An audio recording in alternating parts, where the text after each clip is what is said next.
الحمد لله الذي أرسل رسوله بالهدى ودين الحق ليظهره على الدين كله وكفى بالله شهيدا.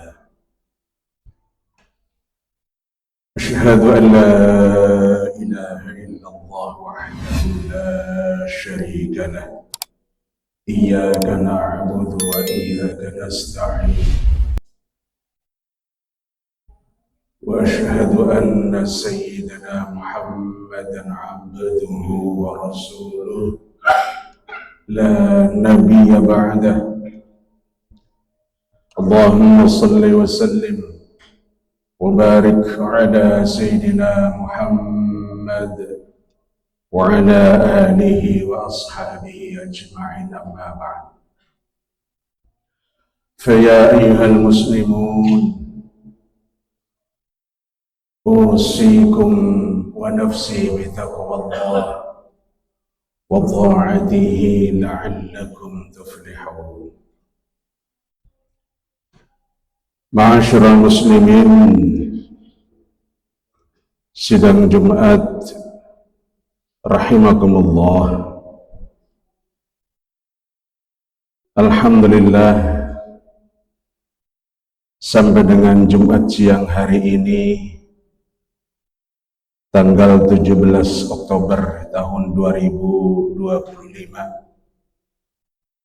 kita semua oleh Allah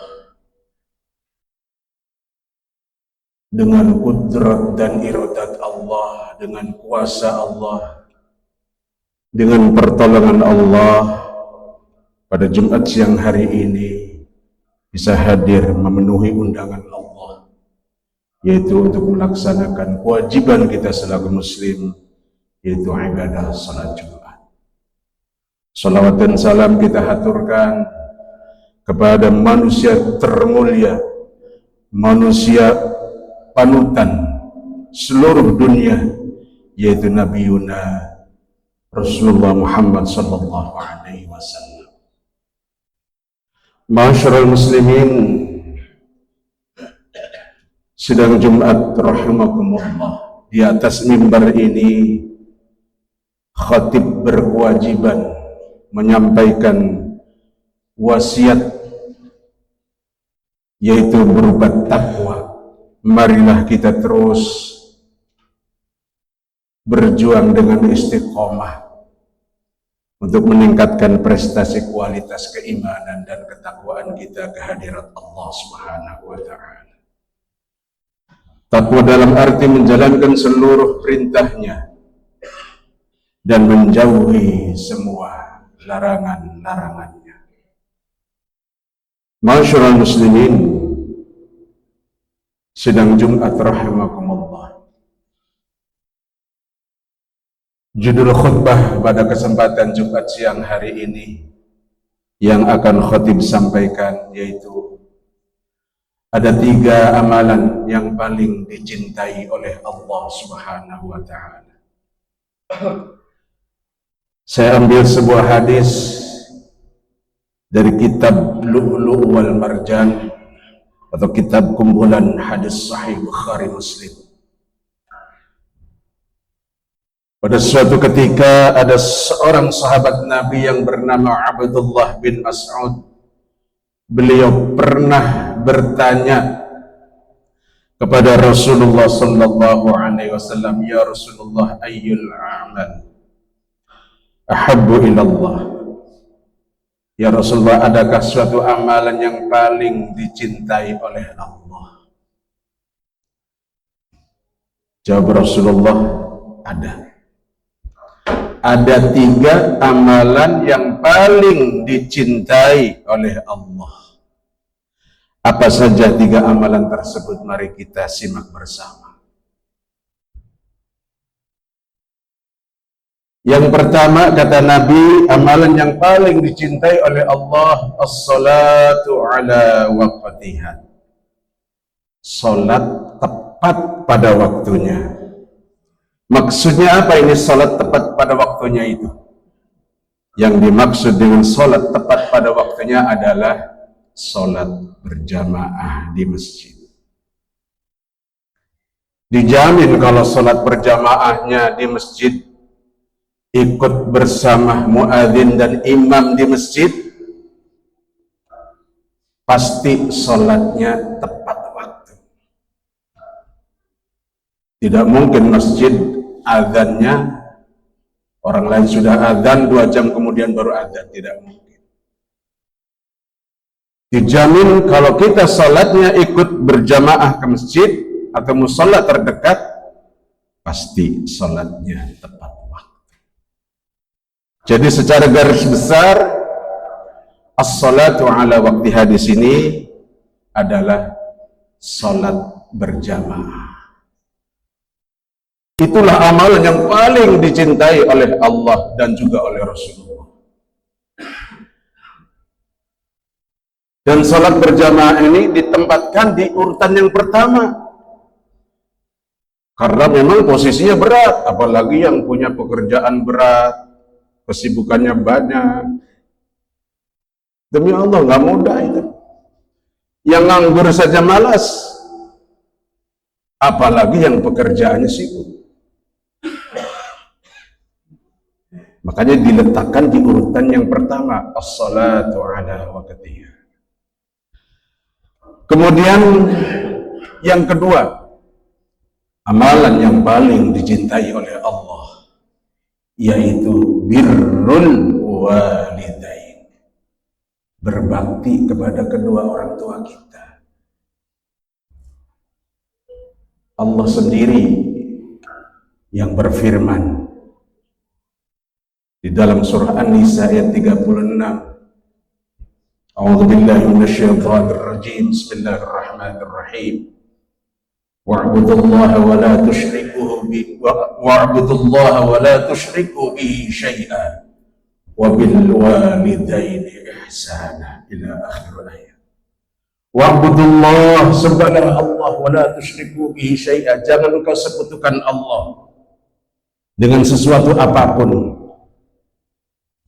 Allah tidak ada tandingannya, maha kuat, maha hebat, maha hidup, maha kaya, maha segala-galanya, maha hidup. Berarti Allah nggak pernah mati, kagak pernah ada matinya Allah. Kita hidup dihidupkan oleh Allah, dan suatu saat akan dimatikan oleh Allah. Manusia nggak kekal. Jadi wa'budullah, sembahlah Allah, wa la tusyriku bihi syai'a, janganlah engkau sekutukan Allah dengan suatu apapun.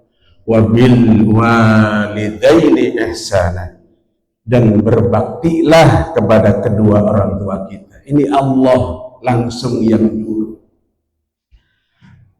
Quran, firman Allah yang nyuruh. Berbakti setinggi apapun di jabatan kita, nggak boleh songong, nggak boleh sombong kepada kedua orang tua kita. Mumpung kedua orang tua kita masih hidup, disebutnya keramat hidup, muliakan. Ya, kalau salaman, cium tuh tangan kedua orang tua kita, jangan dianggap seperti teman kita. Muliakan, emang Allah kok yang nyuruh.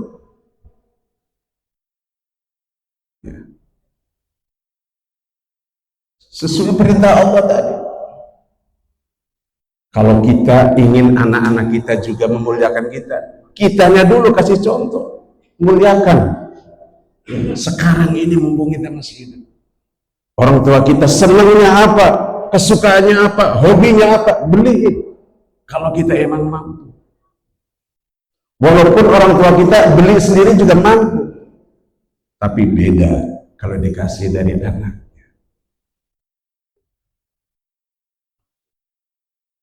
Masyarul muslimin, jamaah salat Jumat yang insyaallah semuanya dimuliakan oleh Allah Subhanahu wa ta'ala. Sungguh rugi kalau kita hanya mengandalkan ibadah tapi tidak berbakti kepada kedua orang tua kita. Banyak contohnya, ada contohnya sahabat Alqamah di zaman Nabi, kurang apa, beliau ibadahnya hebat. Tapi pada saat sakaratul maut sulit mengucapkan kalimat la ilaha illallah. Padahal sepele masalahnya. Beliau lebih mementingkan istrinya daripada kedua orang tuanya atau ibunya yang saat itu yang masih hidup ibunya. Itu contoh sulit mengucapkan kalimat la ilaha illallah ketika sakaratul maut. Ternyata ibunya belum ridho, ya, nggak ridho kalau dia lebih memilih mencintai istrinya. Ya, oleh karena itu mudah-mudahan dengan adanya kesempatan khutbah Jumat pada siang hari ini, mumpung kita masih diberikan kesempatan hidup, atau yang ibu bapaknya masih hidup, yuk berbakti.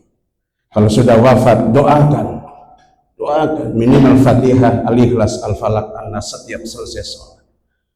Demi Allah pasti senang itu kedua orang tua kita yang di alam kubur.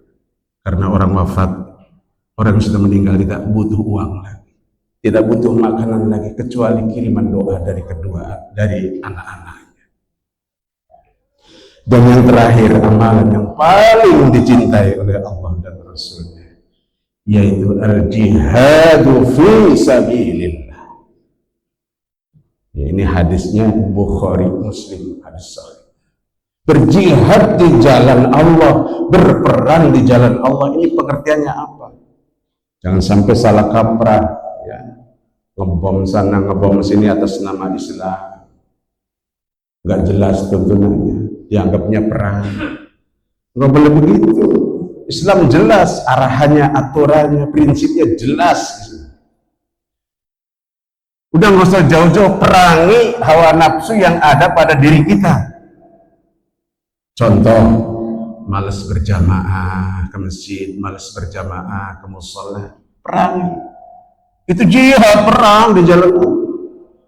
Malas bangun malam untuk sholat tahajud, perangi, jihad. Yang real aja, yang muda aja belum bisa. Hartanya banyak, duitnya banyak, ini umpama pelitnya, masya Allah. Padahal dia berjihad di situ, di hartanya. Keluarkan dong hartanya, berjihad di jalan Allah. Harta itu titipan, titipan harta itu. Siapa sih yang hidup ingin miskin? Enggak ada. Ya, yang ditakdirkan oleh Allah kaya, tuh alhamdulillah bersyukur, gunakan berjihad di jalan Allah. Jadi jihadnya orang yang berharta itu berinfak di jalan Allah. Wa ma anfaqtum min syai'in fa huwa yukhlifu. Itu Allah berfirman, barang siapa berinfak untuk di jalan Allah, fa huwa yukhlifu. Pasti dialah Allah yang akan menggantinya. Pasti diganti, pasti. Dengan catatan, dengan syarat benar-benar ikhlas semata-mata berharap keridhaan Allah Subhanahu wa ta'ala. Jadi afdal jihad an tujahida nafsaka wa hawaka fi dzatillahi ta'ala. Jihad yang paling afdal itu melawan hawa nafsu yang ada pada diri kita masing-masing. Malas baca Quran, Quran sudah sampai bulukan, nggak dibuka-buka. Yang dibuka HP terus setiap hari, Quran kelewat setiap hari. Ini real. Jihad yang nyata aja, yang deket-deket aja. Masih malas tahajud, masih malas duha, malas baca Quran. Ya, apalagi berbakti, itu wajib. Masyarul muslimin, sidang Jumat rahimahumullah. Saya kira itu saja khutbah Jumat yang sangat singkat. Ada 3 poin yang dapat saya sampaikan. Mudah-mudahan berkah dan bermanfaat. Wabil khusus untuk diri khotib dan umumnya untuk kita semua yang hadir pada kesempatan Jumat siang hari ini. Ya, jadi kita umat Islam yang rajin sholat berjamaah, mudah-mudahan bertambah soleh. Jangan sampai rajin berjamaah hatinya masih penuh dendam, sama tetangga nggak akur, duit banyak masih pelit, itu dipertanyakan. Orang yang sholatnya rajin sudah nggak pelit lagi. Harusnya begitu. Orang yang sholatnya rajin sama tetangga nggak boleh pelotot-pelototan lagi. Jadi sholat itu cermin sebetulnya. Bukan rajinnya doang, dituntut sama di mana. Ya.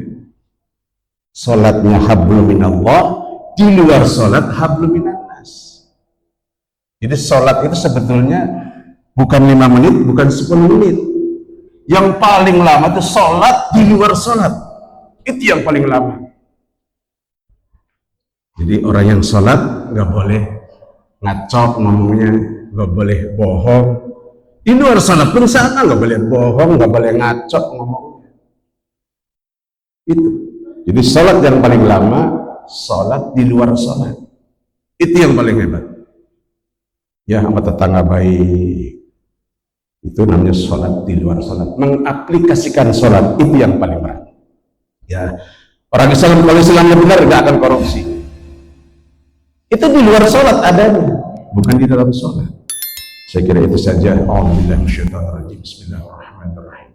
Wal 'asri innal insana lafi khusrin illa alladziina aamanu wa 'amilus shalihati wa tawassaw bil haqqi wa tawassaw bis sabr. Barakallahu li wa lakum fil Qur'anil 'azim wa nafa'ani wa iyyakum bima fihi minal ayati wal dzikril hakim.